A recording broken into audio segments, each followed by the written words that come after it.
Hallelujah. Praise the Lord. We just want to enter into a time of praise. Hallelujah. He died on the cross for your sins. Jesu akakufira pamchini kwa kutukurara. Hallelujah. So that you may be free. Amen. Hallelujah.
Lord, only you are holy, Father God. You are seated on the highest of your place. Father God, there's none like you, Father God. Father, we thank you.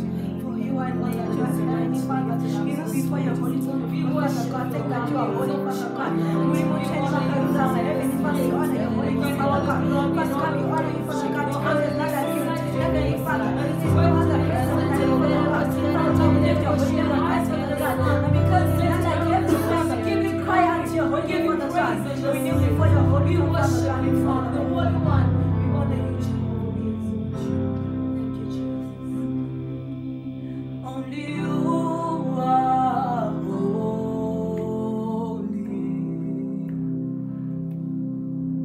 Only you are worthy.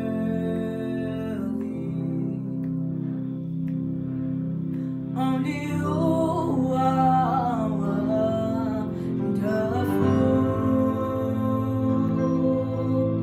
For there's no one else like you,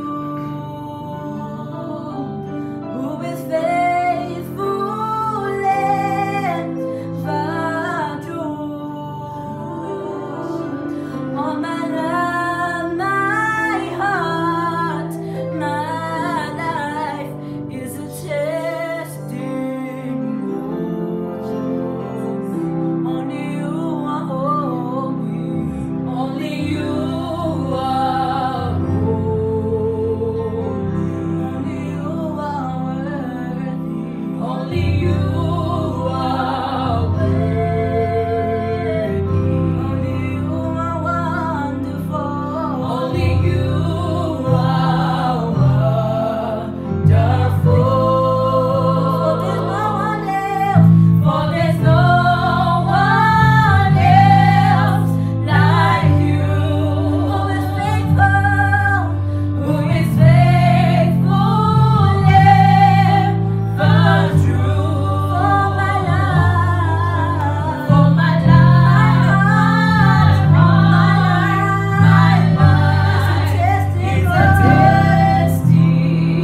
of Jesus Christ, I warmly welcome you to a continuation of a series on child discipline, parenting and child discipline. So I'll go straight into the message. I pray that you are enjoying this and that as grandparents we will help our children and also be able to assist with our children's discipline. So how do we discipline our children? I am continuing. First of all, we must define what requires discipline. As I said in my earlier message, we don't discipline children for mistakes. We don't discipline or spank children or because we are angry or upset or frustrated or whatever other emotion. That's a never, ever. That's a big no. It's not discipline, it is abuse. So, for what do we discipline our children? Proverbs 1, verse 8 and 9 tells me, "My son, hear the instruction of thy father, and forsake not the law of thy mother, for they shall be an ornament of grace unto thy head, and a chain about thy neck." Discipline will bring you honor in society. So parents must be clear, parents must be agreed. Apostle Charles Chiriseri and I were agreed on these 3 D's and an A in raising our children. They knew it. They were clear about what you get disciplined for in this house. And we too, as parents, agreed these are the things that we want our children disciplined for. When children know what they're disciplined for, then you raise confident children because they know how far to go and how far not to go. You don't raise insecure children as those people that just slapped the child, made a mistake, slipped, a glass of milk fell, then they slapped, and then that is not discipline. That is child abuse. The 3 D's that we agreed on, you can agree on your own as a set of parents or as a family. When discipline is necessary. The first D is disrespect. We were very particular about raising children that have no respect. The second D is dishonesty or deceit. The third D is disobedience. And the A is attitude. Disrespect, dishonesty, disobedience, and attitude. Your child must know these are the things in this home for which I will get a hiding.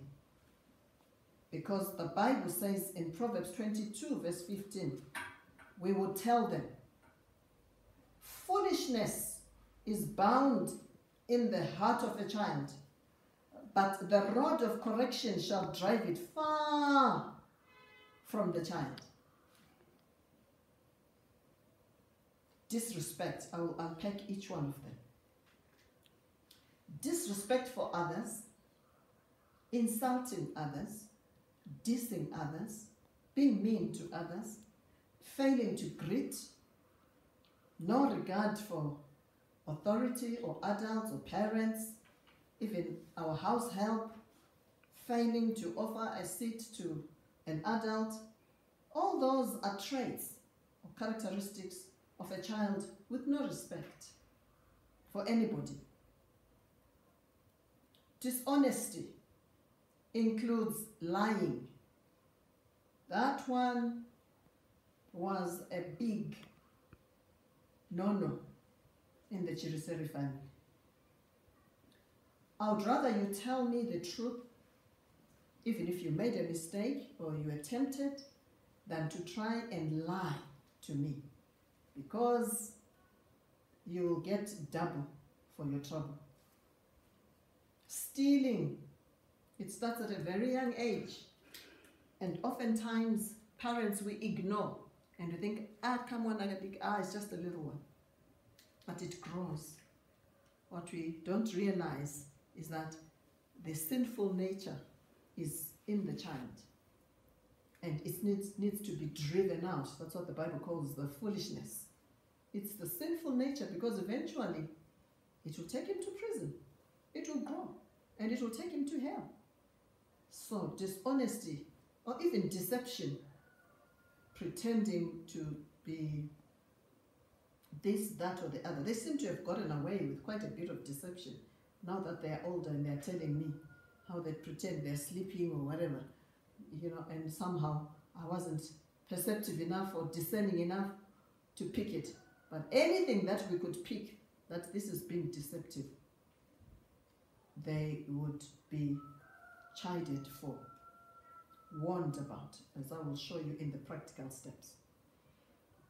Disobedience, refusing to be corrected, being obstinate, being stubborn, failing to obey simple instructions, insisting on this, insisting on that, like all children at a young age when they're toddlers, they want to insist on this toy in the shop, or insist on this chocolate at the till,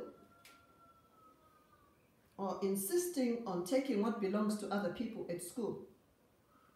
All that is disobedience. Failing, if I tell you, please take that bottle to the kitchen, then I come back 5 minutes later, the bottle is still there. I say, please take that bottle to the kitchen. Notice the please. Always speak politely to your children, because I'll equally be polite to you. I thought I told you, take that bottle to the kitchen that time around. And if they fail to do that, we're going to talk about this, because that's disobedience, disobeying a clear, lawful instruction. And number 4, attitude. I think I'm one person who just can't stand attitude. Attitude stinks. I feel like it stinks like the devil. You know how the devil smells? Moods, just being rude, hostile, just an ugly vibe, just creating an ugly atmosphere. Attitude, stinking attitude. And they're little, I'll tell them, go out of the gate, and when you've collected your manners, you can come back again. So those are the 4 reasons which are character shaping, that your child should be clear. I will be disciplined if I'm disrespectful, if I'm dishonest, if I'm disobedient, and I will be disciplined if I have an attitude. Because unfortunately these things grow and they get worse when they're older. So here are the 15 practical things to know about how to discipline the child.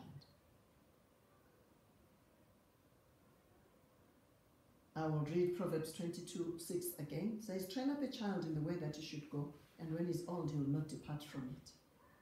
So this is how you train them. Number 1, discipline must only be after explaining the danger or the reason why this is wrong. The child must know, like I was explaining, that failing to obey lawful instructions can one day take you to prison if you fail to obey the laws of the land. So it's a danger to you. It will grow to be a danger to you. So the child must understand why it is wrong to be disobedient, why it is wrong to be disrespectful. I'll tell them, you just won't be a nice person if you have a stinking attitude, or if you are disrespectful. nobody will think much of you. You may think a lot of yourself, but the people around you, they'll look at you with disdain. So you don't want to be that. So that's number one. Explain the danger to themselves. For example, if you are disobedient enough to take your father's car without a license, you will crash, you will die. Explain to the child why they cannot disobey simple instructions. Like, you can't touch the car. You can't do this. You know, the child must see the danger to themselves. The child must see the danger to others and to society. So that's number one. Discipline must be done only after explaining the reason why it is wrong. Number two, several warnings about the same deed must be given. Tell the child, I've told you before that if I send you to the kitchen, if I ask you to take that bottle to the kitchen and you disobey, I've told you that the rod of discipline will have to drive out that foolishness. So this is warning number one. Give them 3 warnings. At the end of the 3rd warning, we will see what happens. So you never just ambush a child. You never just take a child and start beating the child up and the child has no clue what happened. They may not even realize they have disobeyed, or they've been disrespectful, or they've been deceitful. They may not have realized. So show them, warn them. Number 3, this one I'll keep repeating. Never discipline out of anger or frustration or disappointment. This nonsense of parents beating up their children because they failed at school, that is abuse. Because you are creating confusion, more confusion actually in that child. Because they'll associate school with bad things. And of course their brain will freeze. Ask me, I'm a teacher. If a child is not in a conducive home environment or school environment, if they learn out of fear, they could be our next biggest engineer, but they'll be as dull as they come when the atmosphere is a threatening atmosphere. So you never hit a child out of disappointment or anger or frustration or any emotion for that matter. So if they make you angry right there, let's say in a shop, there is a way of dealing with it. I would carry our rod, which was a wooden spoon, in my big bag. That's why mothers have big bags. So in the shop, you just open the bag and you show the child what will happen when we get home. So you don't spank the child and start screaming at the child. The child is screaming, the mother is screaming. In the end, you don't know who is the child and who is the mother. Never out of emotion, never when you are angry. So if you're angry, just tell them, we'll sort this one out when we get to the bathroom. And children like to mess up, particularly when they're visitors. That's when they will start to climb up the sofa and do things that they've never done. You've never seen them do that, but you know, it's just the foolishness that must be driven out. So even then, you warn them, you talk to them nicely, gently, and if they will not listen after 3 times, then you gently take them by the hand to, in our case, it was the bathroom. So when you discipline your child, number 4, you must do it privately, respecting the child's dignity and respecting the child's personhood, so that you don't destroy their self-esteem. Discipline is not meant to be demeaning to the child. Number 5, tell them, this is a special rod. This is what we used to do. There's a special wooden spoon. This is a special rod. It's a Proverbs 22:15 rod. It drives out foolishness out of the heart of every child. So, I love you too much, my child. I don't love the foolishness on the inside of you. So separate the act from the child. It's the foolish act that you're driving out. It's not the foolish child. Number 6, it should be always at the same venue. In our case, we've chosen a guest bathroom. Don't hit your child in the lounge or in your bedroom or in their bedroom, because they'll always associate that place with negativity. But the bathroom, well, it wasn't anybody's bathroom, it was a spare bathroom, so, you know, they knew either the side of the road or the bathroom. So, like in public, you can't be saying, "Shakroy, I'll hit you, I'll spank you." You can't do that to the child. So you either quietly show them the road, or you just, if you really have to talk, "Baby, sweetie, bathroom."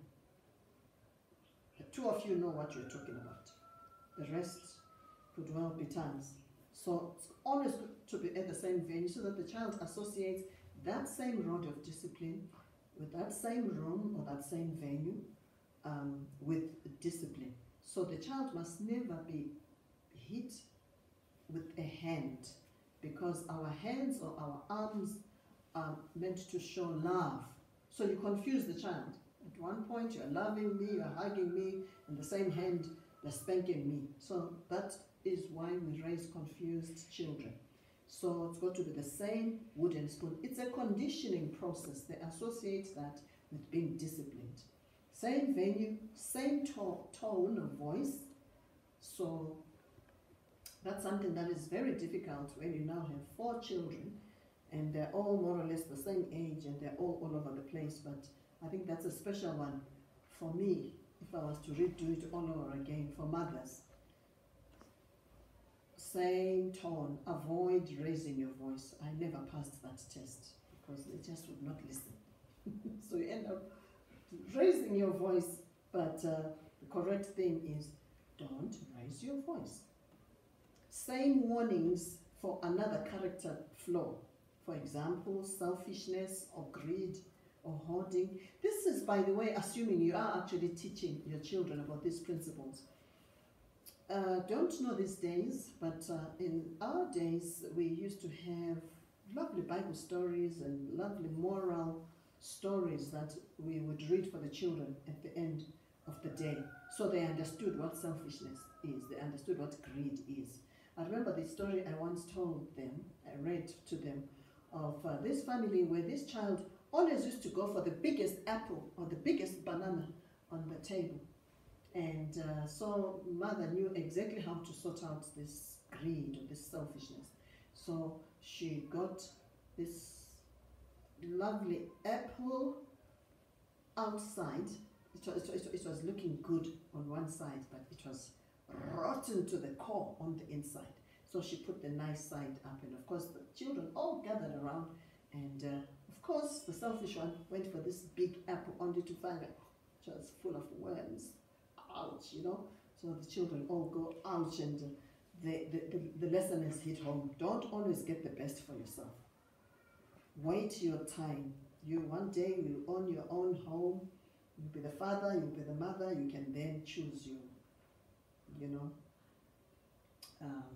fair portion, so to speak, if there is need for that. So number 5, use a special rod. Number 6, never use your hands. Number 7, same venue, same tone. Number 8, same warnings for a different character flaw. And number 10,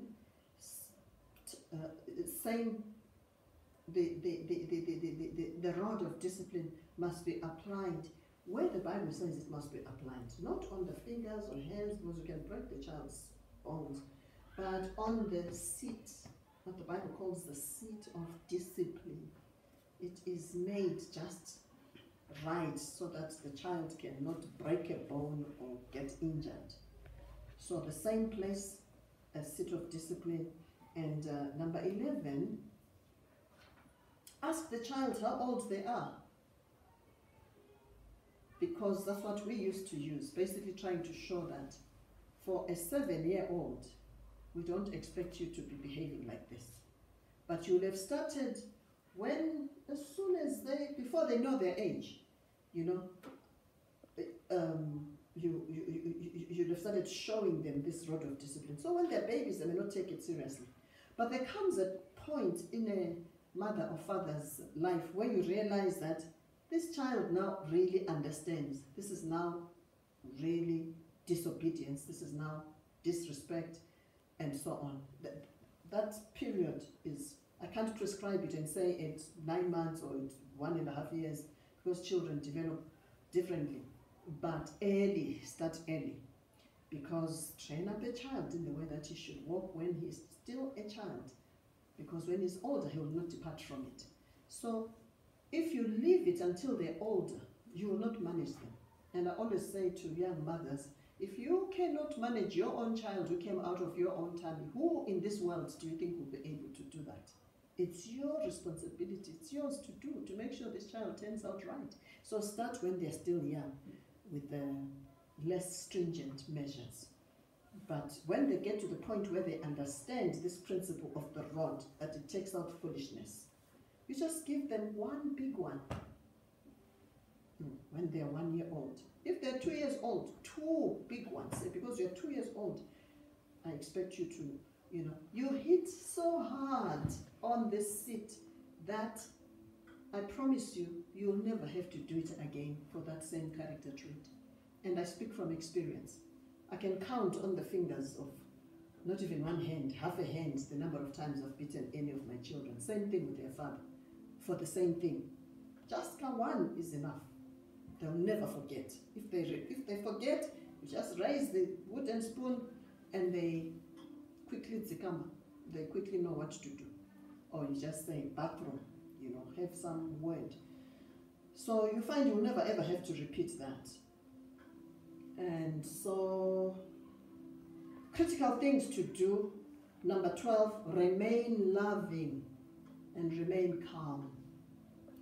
Number 13, take the child into your loving arms after the spanking and talk to them gently to make sure that they understand the reason for the hiding.